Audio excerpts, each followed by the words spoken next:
Bismillahirrahmanirrahim. Assalamualaikum warahmatullahi taala wabarakatuh. Alhamdulillahi rabbil alamin wa bihi nasta'in ala umur dunya waddin.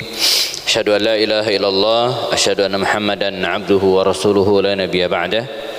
Allahumma salli ala hadha an-nabiyil karim wa ala alihi wa sahbihi ajma'in. Rabbi israh li sadri wa yassir li amri wahlul 'uqdatam min lisani yafqahu qawli. Qala ta'ala fi kitabihil karim, a'udzu billahi minasyaitonir rajim. Bismillahirrahmanirrahim.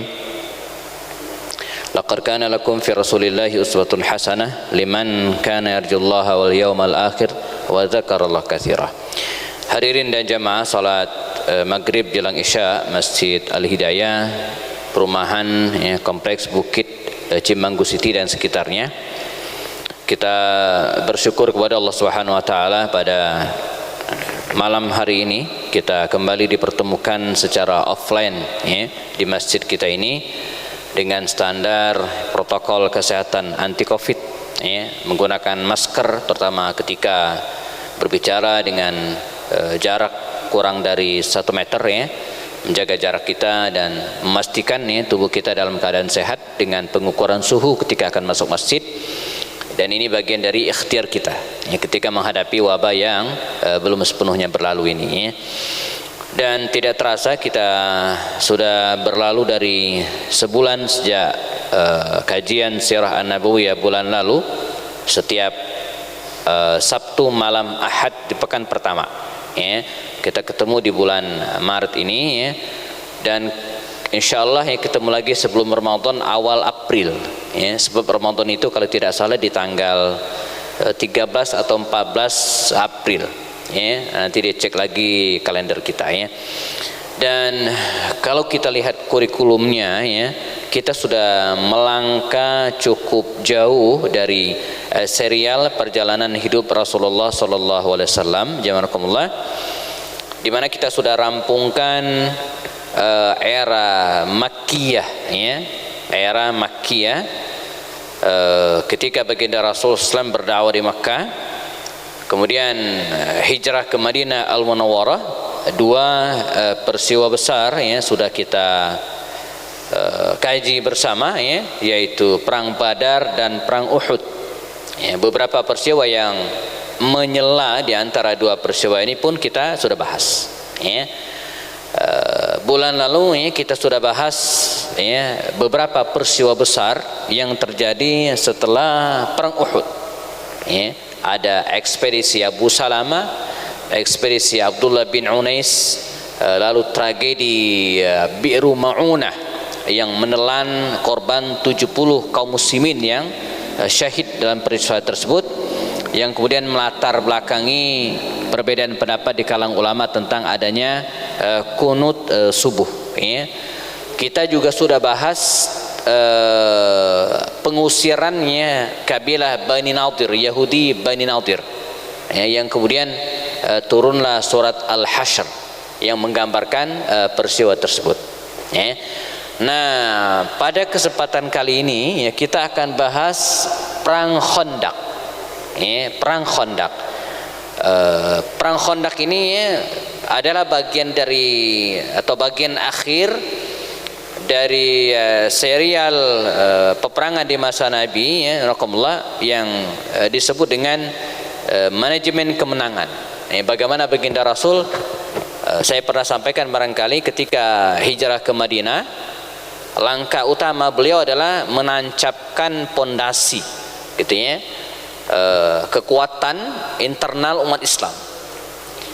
Caranya bagaimana? Dengan membangun masjid dan memakmurkan masjid. Ini bagian dari penguatan internal kaum muslimin. Makanya rencana Masjid Al-Hidayah untuk direnovasi, dan saya dengar agak besar-besaran begitu sampai 4 atau 5 tingkat, Pak. 3 3 tingkat, luar biasa dan panjang begitu tanah kita cukup luas. Sekiranya harus mendapatkan dukungan dari semua pihak. Karena start kita dari sini, startnya dari masjid, nabda minal masjid. Kita mulai dari masjid sebagaimana baginda Rasul dulu ketika berada di Madinah, yabda atau kana yabda minal masjid. Beliau mulai dari masjid. Sayyidina Umar ketika menaklukkan Basrah, juga mulai dari masjid. Ya, ketika menguasai Kufah mulai dari masjid.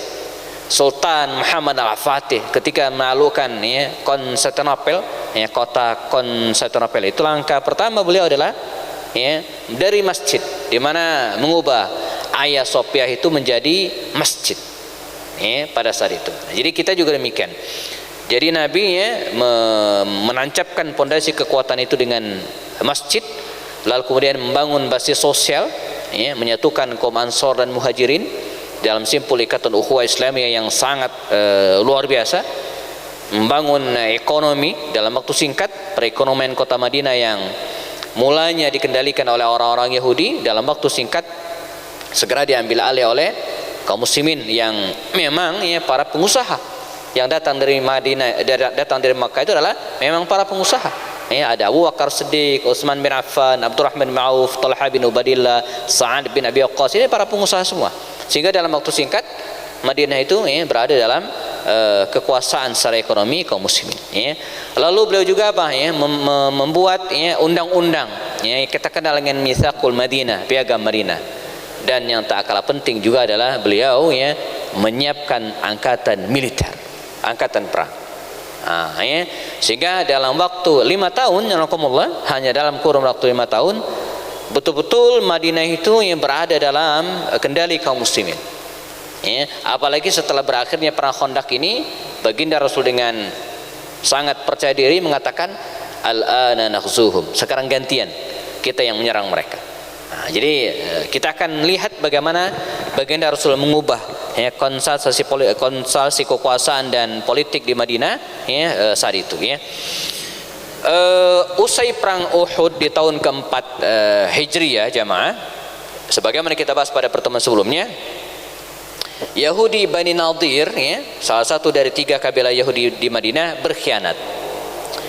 Bagaimana pengkhianatan mereka?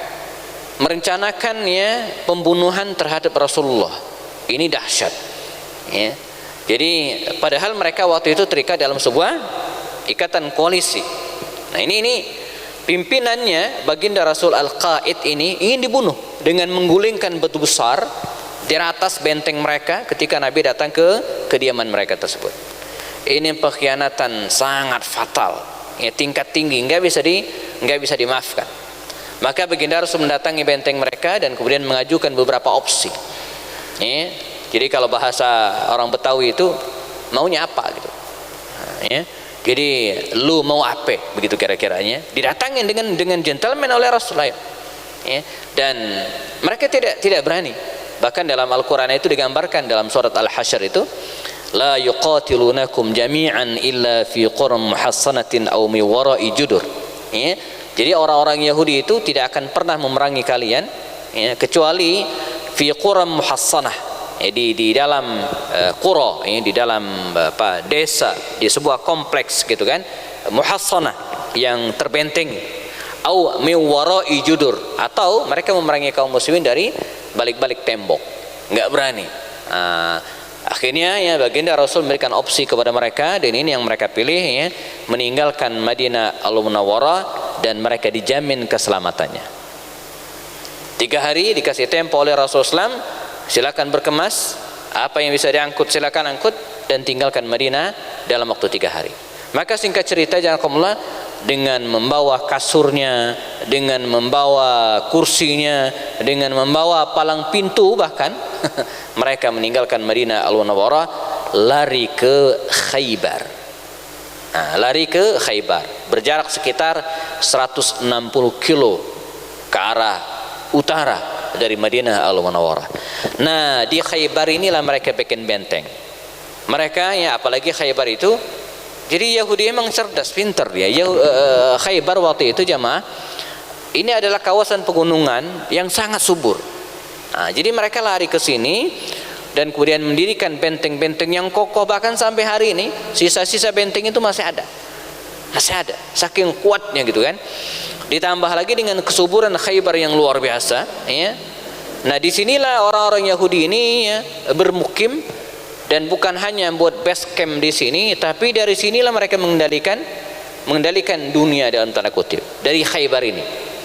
Langkah pertama mereka adalah dengan dendam kusumat yang masih membara di dada, mereka mencari peluang ya untuk memukul kembali kaum muslimin, mengusir kembali kaum muslimin dari Madinah Al-Munawwarah. Tapi tidak mungkin mereka melakukannya sendiri. Kita tahu karakter orang Yahudi. Nah, dari telaahnya, dari sekian banyak musuh-musuh kaum muslimin yang sangat mungkin diajak berkoalisi itu adalah orang-orang kafir Quraisy. Ya, maka ya orang-orang Yahudi ini, rakumullah, mereka segera mendatangi ya kafir Quraisy di Makkah. Ya, ada 20 orang tokoh ya datang ke Makkah waktu itu. Paling tidak ada 5 tokoh anak muda yang mereka temui. Mereka adalah Abu Sufyan bin Harb. Ya, Abu Sufyan ini tokoh sentral Quraisy, sepeninggal mertuanya Utbah bin Rabi'ah, dia yang dinobatkan menjadi tokoh utama Quraisy. Kalau Nabi kan sudah hijrah. Dia yang memimpin perang Uhud, ya, Abu Sufyan bin Harb ini. Yang kedua ya Khalid bin Walid. Siapa yang tidak kenal dengan Khalid bin Walid?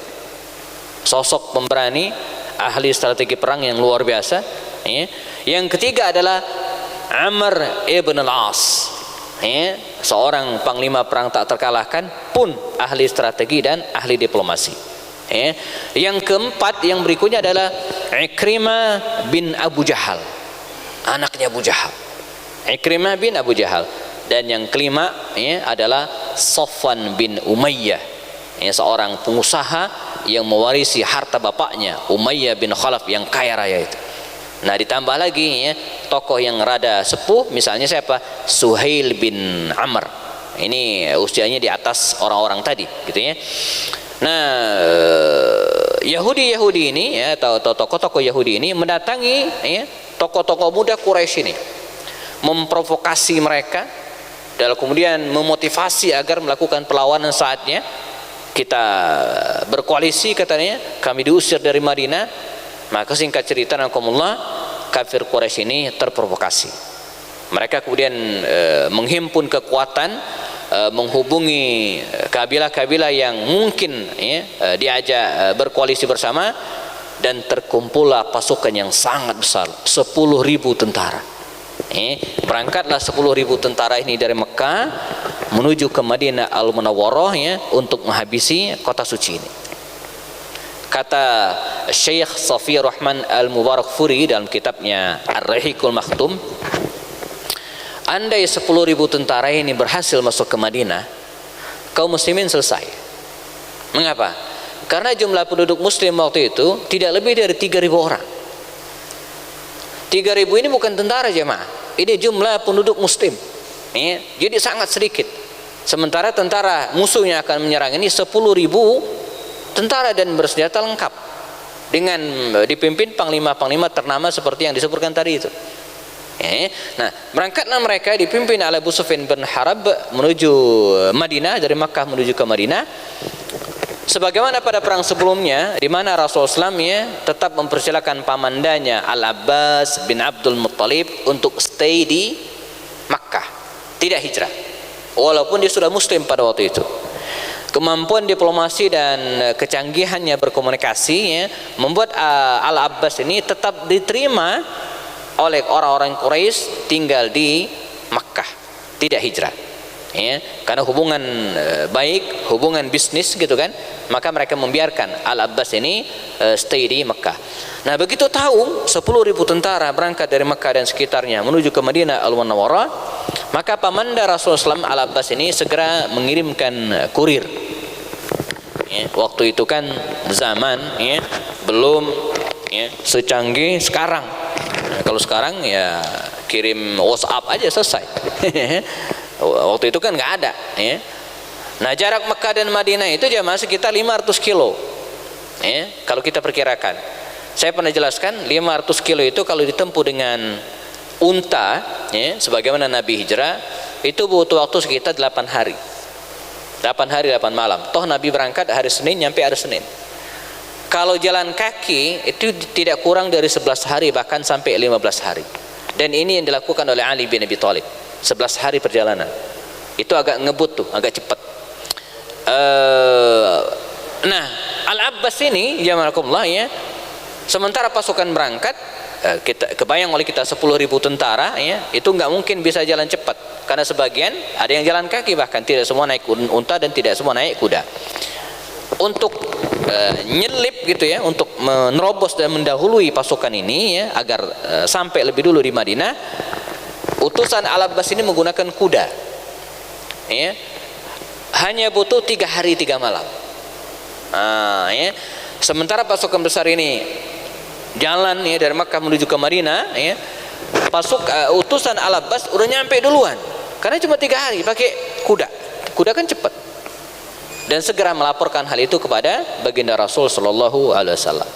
Nah, apa yang dilakukan oleh beliau sebagai seorang pemimpin, bukan hanya sebagai seorang nabi, Rasulullah SAW segera mengumpulkan para sahabatnya, ya, di teras Masjid An-Nabawi di Madinah Al-Munawwarah saat itu.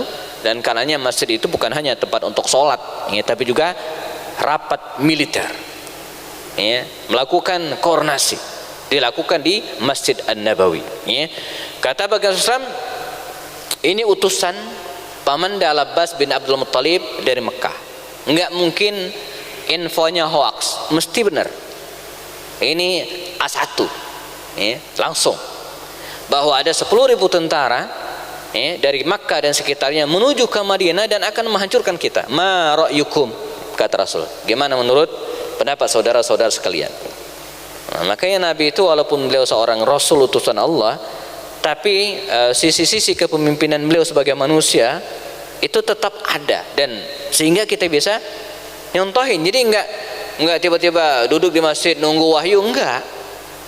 Kalau itu yang dilakukan Nabi, kita nggak bisa nyontoh, ya. Jadi Nabi itu kalau dalam bahasa politik ini seorang yang sangat demokratis gitu ya, meminta pendapat para sahabatnya dan masing-masing memberikan pendapat, sampai pada akhirnya mereka mengerucut pendapat itu, belajar dari perang Uhud sebelumnya. Kalau dalam perang Uhud kan mereka kompak, ya, menyongsong musuh ke luar.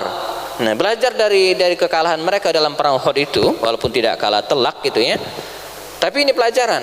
Akhirnya mereka sepakat, kita tunggu 10.000 tentara itu dari dalam Madinah, kita gelar perang dalam kota, ya. Sehingga ya, semua elemen unsur dan SDM di Madinah bisa dilibatkan, ya, karena perangnya dalam kota. Kita tunggu mereka dalam kota. Tapi apakah sekedar menunggu? Pasti akan dihancurkan. Nah, teknisnya gimana? Adalah Salman Al-Farisi, ya, radhiyallahu anhu, Al-Farisi dari Persia, lahir di kota Jayyun namanya, di daerah Iran hari ini, jamakumullah.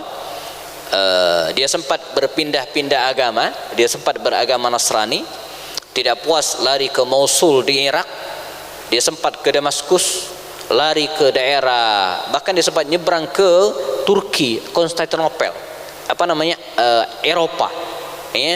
Dari situ dia mendapatkan kabar bahwa, ya, akan ada nabi akhir zaman yang muncul di sebuah kota, sebuah negeri yang diapit oleh 2 gunung hitam, Al-Aswadain wa bainahuma nakhlah. Di dalam kota itu, ya, 2 bukit itu ada nakhlah, ada pohon kebun kurma.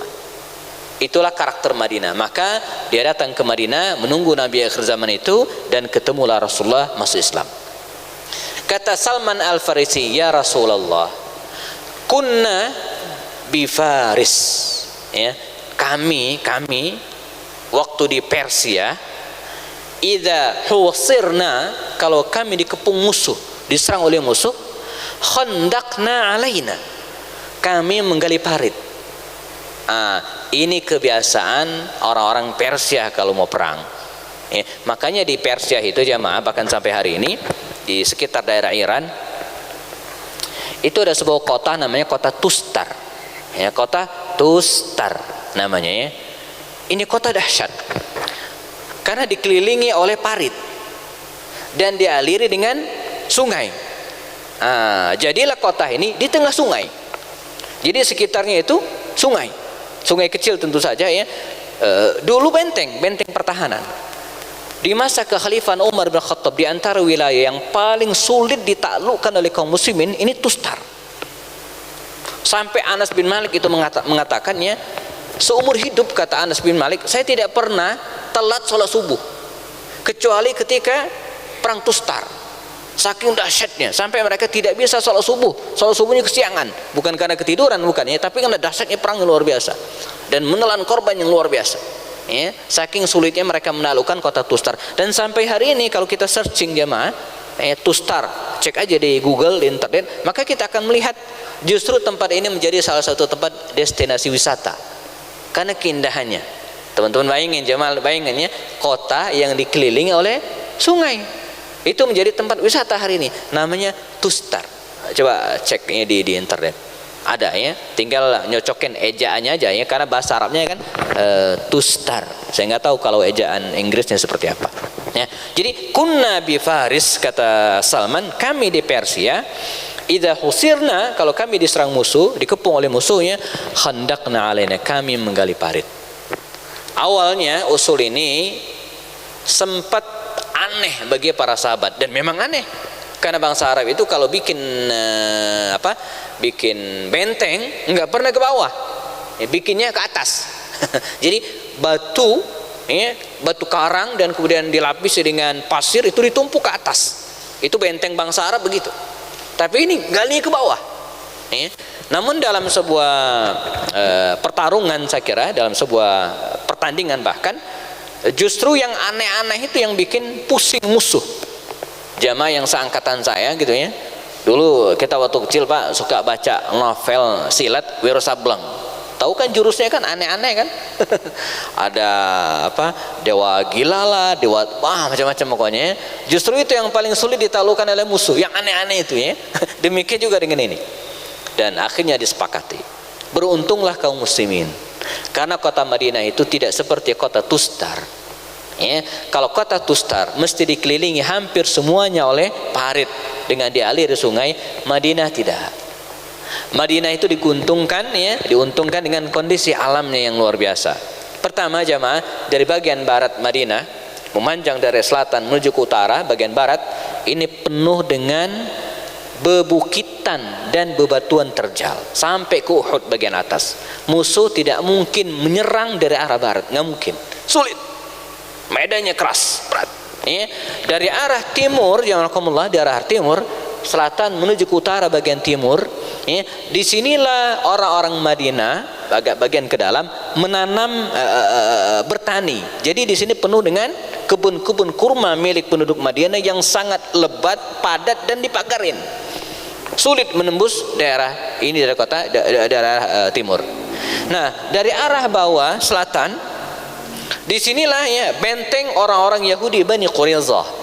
Ada satu lagi Yahudi Bani Quraidah yang belum berkhianat. Kalau Qainuqa kan berkhianat setelah perang Badar, Bani Nadir berkhianat setelah perang Uhud ya, pertemuan lalu kita bahas. Nah, masih ada satu lagi Yahudi Bani Quraidah. Yahudi Bani Quraidah ini adalah Yahudi yang paling hanif, yang paling baik, yang paling polos gitu kan. Nah, mereka masih stay bersama kaum muslimin dan benteng mereka ada di bagian selatan kota Madinah. Nggak mungkin musuh menyerang dari sini kecuali mereka membuka pintu benteng, dan ini nanti ada cerita tersendiri. Nah, sehingga wilayah yang harus dipertahankan dengan benteng itu adalah bagian utara ini. Bagian utara ini. Nah, bagian inilah yang kemudian digali oleh kaum muslimin. Maka mulailah penggalian parit tersebut ya, dengan semangat luar biasa ya. Dalam beberapa literatur ya dikatakan parit yang mereka gali itu ya tidak kurang dari 4 sampai 5 meter. Ya, kalau cuma 1 meter ngapain ya, masuk keluar lagi ya. Ini kan 4 sampai 5 meter kedalaman parit tersebut ya. Lebarnya juga sama ya, sejauh kira-kira kuda tidak bisa loncat, dan panjangnya itu tidak kurang dari ya 2,5 kilometer ya, panjangnya, memanjang sedemikian rupa. Dan tidak hanya itu, kaum muslimin juga membuat ranjau-ranjau ya, agar siapa yang terjerumus tidak bisa keluar, sehingga Madinah tidak bisa ditaklukkan dari arah ini. Nah, dengan semangat kaum muslimin ya, mereka akhirnya berhasil menggali parit ini. Banyak peristiwa terjadi ketika penggalian parit ini, di antaranya Rasulullah membolehkan kaum muslimin ya mendendangkan syair ya. Misalnya Abdullah bin Rawaha menggubah bait-bait syair sambil memberikan semangat kepada mereka. Allahumma laula anta mahtadina wala tasaddaqna wala sallaina fa anzilanna sakinatan alaina wa thabbitil aqdama in laqaina wal musyrikuuna qad baghaw alaina wa in aradu fitnatan abaina. Ini syair-syair yang dikumandangkan oleh Abdullah bin Rawaha, membuat mereka semakin semangat. Makanya pelajaran bagi kita hari ini, alhamdulillah, kita harus bisa menyeimbangkan antara ya, kerja keras, kerja serius itu dengan ya, rehat, ya, dengan nuansa-nuansa, apalagi pada saat sekarang. Justru yang sangat berbahaya itu dalam penelitian, mereka yang kena COVID itu bukan medisnya, tapi mentalnya itu. Mental itu yang harus kita jaga betul-betul ya. Karena itu wajar kalau Rasulullah mengajarkan kita doa, Allahumma inna na'udzubika minal barasi wal junun. Ya Allah, kami berlindung kepadamu dari penyakit al-baras, penyakit kulit, dan penyakit al-junun. Ya, kalau tidak hati-hati banyak yang stres. Nah, maka dalam kondisi yang sulit demikian, ya, kondisi lapar, kekurangan, ya, maka para sahabat menghibur dengan mendendangkan syair-syair yang bisa memberikan semangat kepada mereka. Selain itu juga, jazakumullah, ya, beberapa peristiwa terjadi, antara lain, ya, kita ringkas, ya, ada bagian-bagian tertentu ya dari tempat penggalian itu yang tanah liat yang sangat sulit dihancurkan, tapi dengan izin Allah SWT mereka bisa. Ya. Ada juga peristiwa ya di mana satu saat seorang sahabat Rasulullah ya membawa segantang kurma, semangkok kurma begitu kira-kira ya, diberikan kepada Rasul SAW untuk dibagikan kepada para sahabat.